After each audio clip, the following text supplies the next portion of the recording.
stand before this House today not just as a member of Parliament or as a representative of the Dravida Munnetra Kazhagam, but as a voice of the 8 crore people of Tamil Nadu who've been told in the midst of our state elections that their votes will count less and their voice in this Parliament will be diminished.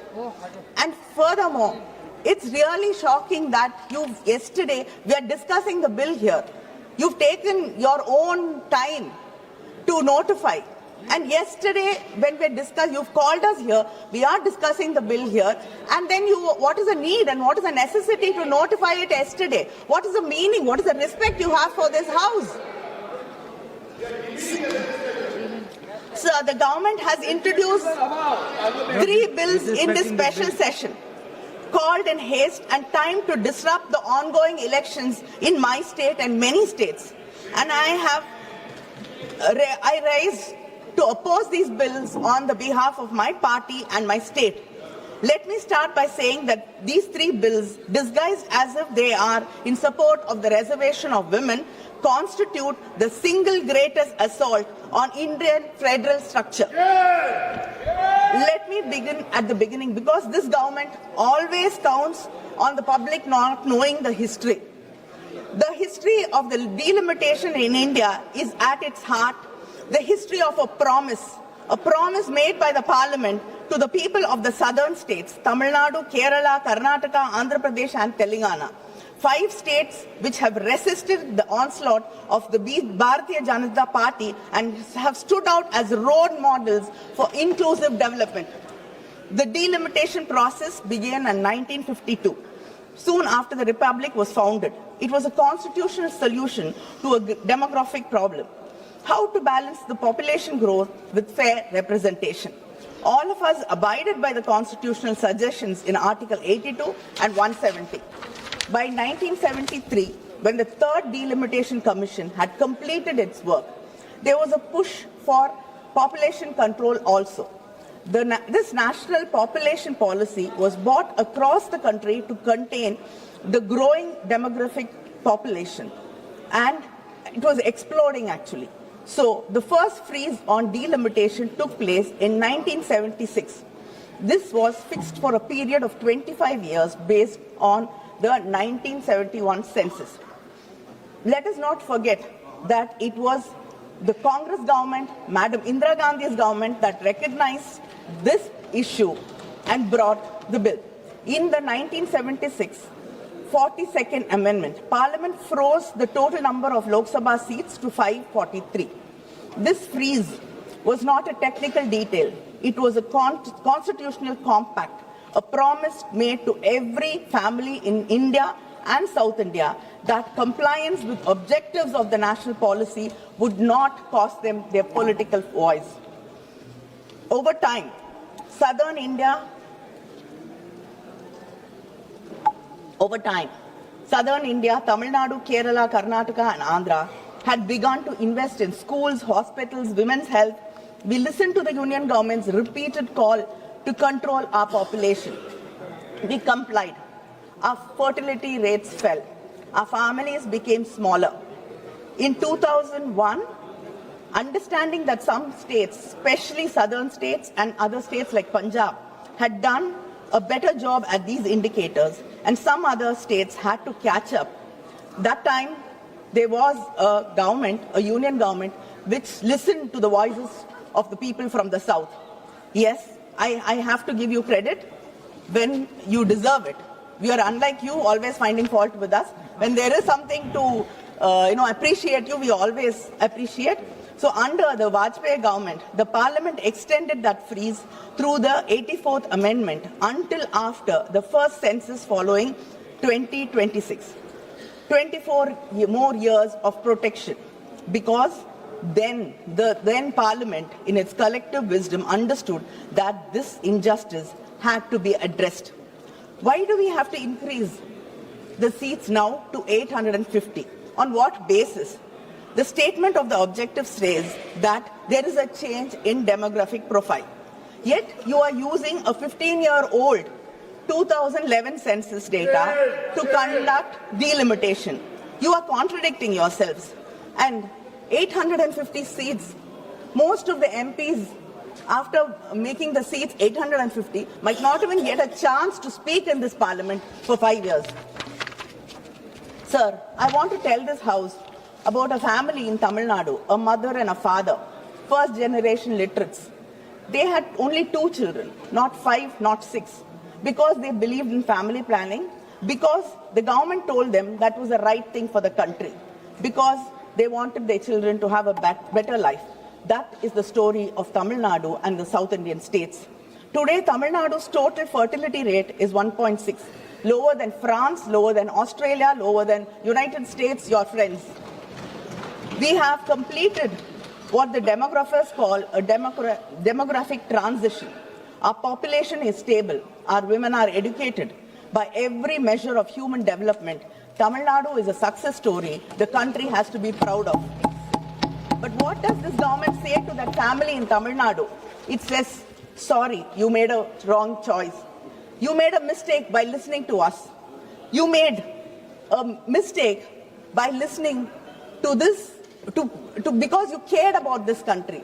Because you put the country first, you have to suffer. We are going to reduce your representation. Uttar Pradesh's population has grown by 120% since 1971. Tamil Nadu's only by 15%.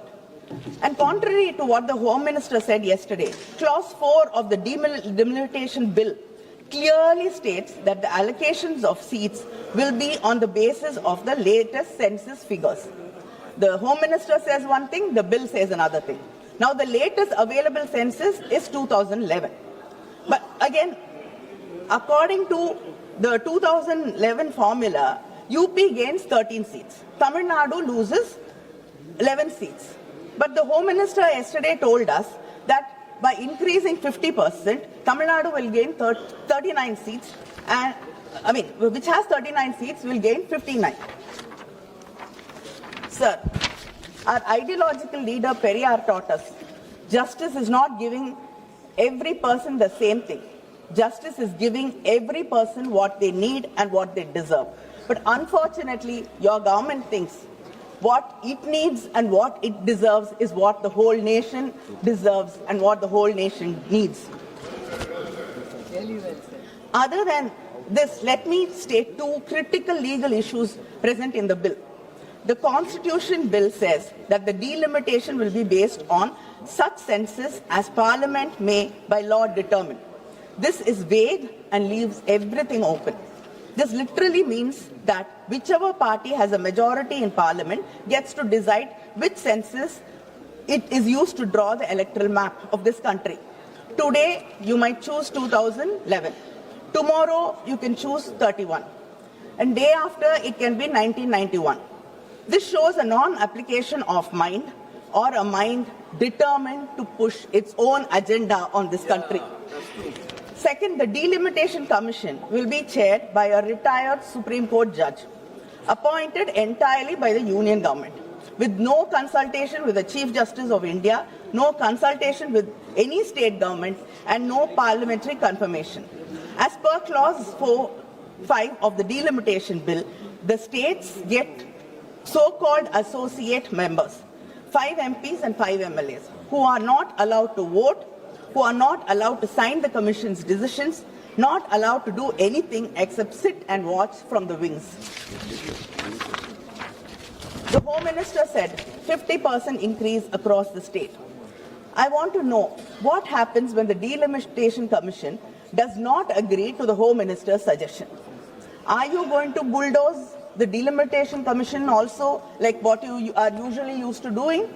Or will the government then challenge the orders of the Delimitation Commission? Because the Clause 10(2) of the Delimitation Bill 2026 says, after the publication of the orders by the Delimitation Commission, these orders cannot be questioned in any court. Where should we go seeking for fair delimitation in such a situation?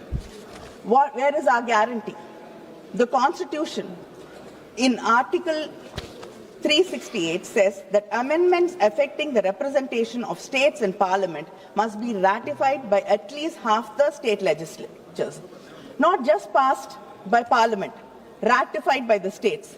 if this government is so confident that the delimitation bill is fair, why don't you place these bills before the Tamil Nadu legislature, before the Kerala legislature, before the Karnataka, or before any legislature? If the government truly believed in cooperative federalism, the slogan they have used 1,000 times on different stages, why are you running away from the state legislatures? Have you even called for a meeting? Have you even consulted with the chief ministers? Have you even spoken to the states? Have you bothered? The government passed the Women's Reservation Bill in September 2023 with great fanfare. The Prime Minister called it the civilizational commitment. But they put a condition in this very act. Women's reservation would only work after the 2021 census, which is not scheduled to happen till next year. When was the 2021 census supposed to happen? In 2021. But what happened? You said because of COVID, you had to postpone the census. Then you said operational reasons we could not hold the census. And then by simply not talking about it, you did not hold the census. So the largest democracy in the world, the country that invented modern census, could not conduct census in this country.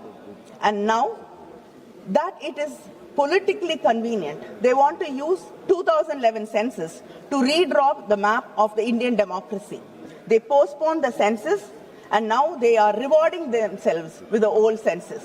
Sir, I really admire. You're the only government which can turn its failure into a political advantage. Look at when this special session has been called in the midst of election of 5 states. And to speak about timing, because timing is everything in politics. And the timing of this bill are so nakedly, breathtakingly political, I'm almost impressed by the audacity of it. The entire opposition asked you to hold this session after the elections. You ignored it. And yesterday you told us that giving women their rights, bringing these bills are of utmost urgency. You cannot even wait for 2 weeks. But you came to government in 2014. The entire opposition has been requesting you to bring the Women's Reservation Bill. All the leaders in the opposition have written to you. Our leader, our Chief Minister, M.K. Stalin, has written to the Prime Minister saying that the bill should be passed.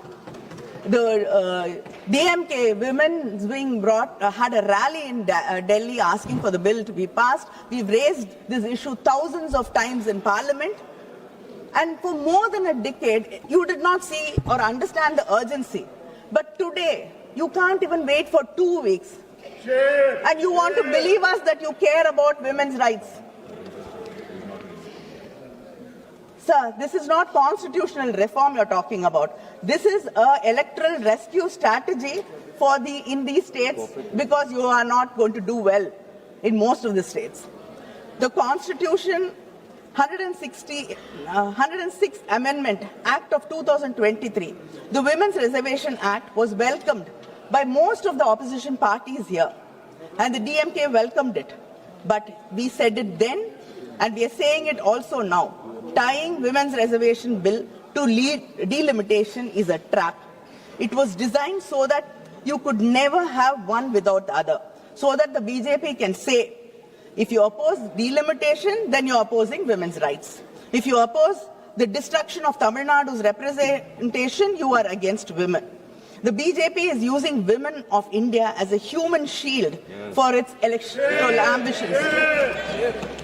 The women of Tamil Nadu, who have the highest literacy rate in India, who have the highest female workforce participation in the country, who have fought and won in panchayats, corporation councils and state assemblies, those women will not allow their cause to be hijacked. They deserve, and the women of this country deserve reservation today in the existing 543 seats without waiting for anything else. And I ask the Honorable Home Minister, why can you not simply amend Article 334A to remove the delimitation precondition? Why can you not give women one-third reservation in the existing constituencies through rotation starting from 2029 election without delimitation. If you really care about women's representation, the path is clear and simple. Why do you refuse to take it? Sir, the women of this country have been starved of political power for decades, for centuries. There's a loaf of bread in front of us. We are saying we are starving. Share it with us. But the government is saying, no, you cannot disturb this loaf. We cannot touch it. Wait, we will bake a huge cake and then we'll bring it and then give you a small portion of that. Yes. How does it make any sense? And is this your civilizational commitment? The women of this country have been working hard all their lives. They protected their families, they protected this country, they've sacrificed for the nation. And yet, all their hard work goes unrecognized and not respected because you want to tie it with delimitation. Sir, my friends across the aisle will accuse me of creating fear. But the real dangers of this bill are that our Constitution and Article 368 requires two-thirds majority in Parliament to amend it. Two-thirds. That's not a small number. It was designed to ensure that no single region, no single language group, no single community could change the fundamental rules of India without broad consent from across this great nation. But what happens after this delimitation? Right now, in this House, we have 543 MPs. Two-thirds majority is 362. Let us say the seats are increased to a maximum of 850 MPs as per the Home Minister's assurance, 50% increase across the states. Then the total number of seats would be around 816. Uttar Pradesh, Bihar, Madhya Pradesh, Rajasthan, Haryana, Uttarakhand, Chhattisgarh, Jharkhand, these states together will hold somewhere between 400 to 420 seats in an expanded 816-seat Lok Sabha. Two-thirds threshold in an 816-seat House is 544 seats. Add the smaller BJP-aligned states like Gujarat, Himachal or whatever, and the arithmetic becomes terrifyingly clear. The heartland can approach a constitutional amendment majority without a single vote from Tamil Nadu, Kerala, Karnataka, Punjab, Andhra, Telangana, West Bengal or the Northeast. So this is your plan. The collective bargaining power of the southern states will be effectively reduced. Their voices are not even required for fundamental changes in the constitution. This will create an environment where the policies of the union government will be pushed down on the people who believe that this nation should remain a secular democracy. This bill looks like a prelude and a facilitator for your future agendas. And moreover, the southern states will stand to lose out on the president's election as well. Article 55 governs presidential election vote values. Changing population definition here will alter the vote value of each MLA and MP in presidential elections, giving more electoral weight to MLAs from states that gain seats through delimitation. Directly affects the federal balance in the presidential polls. This bill, sir, is ambiguous in the least, misleading, and it has no clarity or purpose. Let us see an illustration through the Tamil Nadu share of seats in Lok Sabha. At present, we have 39 seats. As per these bills, which say 2011 census will be followed, it will become 32 seats, given there is no change to the 543 seats. If the maximum seats are increased to 850, as the Home Minister told us yesterday, Tamil Nadu will gain 48 seats. But if the seats are increased, if the seats are increased to 50% across the states, as Home Minister says, it will get around 59 seats. Now I ask the Home Minister, which of the above scenario will happen? whether 2011 census or it will be just increase based on 2011 census or what the Home Minister said. These are three different numbers.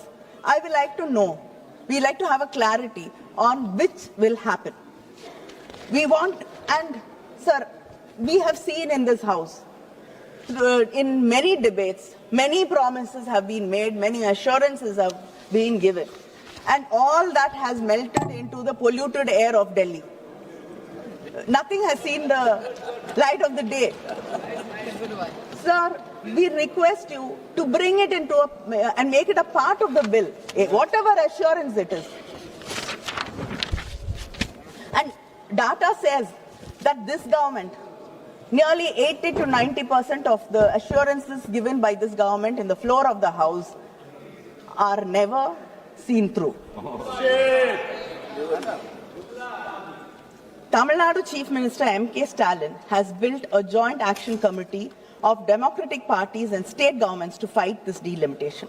We have held all-party meetings in Chennai, we've passed resolutions, we have written to the Prime Minister, we have demanded that Parliament not rush these bills through in a special session called without adequate notice, without standing committee examination, without even the courtesy of consulting the states whose future is being decided.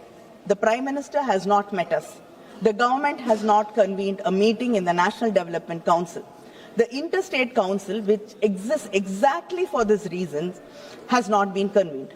Instead, they called a special session of Parliament and scheduled these bills for passage in a matter of few days. Sir, this is not cooperative federalism.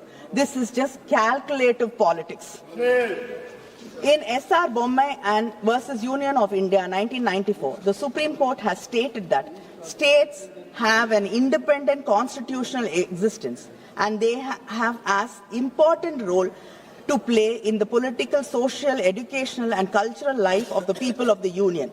They are neither satellites nor agents of the center. In the Rameshwar Prasad versus Union of India 2006, the Supreme Court held that the basic principles of federalism is that the legislative executive authority is partitioned between the center and the states, not by any law to be made by the center, but by the Constitution itself. That is what the Constitution does. The states under our Constitution are in no way dependent upon the center for their legislative or executive authority. The center and the states are co-equal in this matter. Unfortunately, this government does not recognize the rights of the states. It simply thinks we are here to serve the masters in Delhi according to their diktat.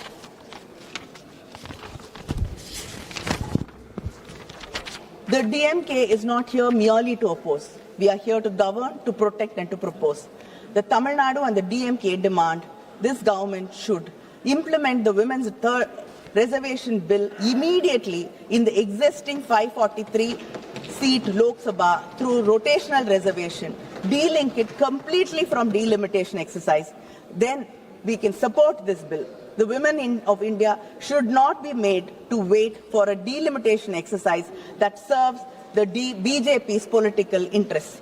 Withdraw these three bills immediately and refer them to a joint parliamentary committee that includes representation from all states and all parties. Do not rush a 25-year electoral map through a special session in 48 hours. Convene a constitutional conference of all state chief ministers to deliberate on the delimitation framework before any legislation is enacted. India deserves that consultation. And our chief minister, our party president, sir, yesterday has promised the people of Tamil Nadu that not one seat will be lost on his watch. And yesterday, when the DMK floor leader mentioned in Parliament that our leader, M.K. Stalin, hoisted a black flag, you dismissed it by saying that black flag or blue flag does not matter. You brushed it aside. Yes, sir, you brushed it aside by saying a black flag or a blue flag does not matter. A black flag is a sign of protest. Yes. A sign. Yes. a sign to say we will stand up and fight and we shall not give up. And I like to remind you that a blue flag, sir, is the color Dr. Baba Saheb Ambedkar chose for his party flag. It is the same blue color which you dismiss, that the man who taught us that we should educate, agitate and organize, the man who wrote the Constitution chose for his flag this very Constitution you are trying to dilute, and we here are trying to protect. And sir, and the Prime Minister yesterday, when he saw us in black, he said that he was reminded of a black dot or tika, tika.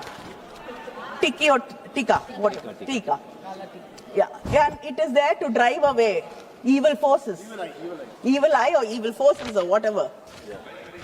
Sir, I am surprised that people here who are there to protect Hindutva were not reminded of Kali, the goddess, the dark goddess who wears black.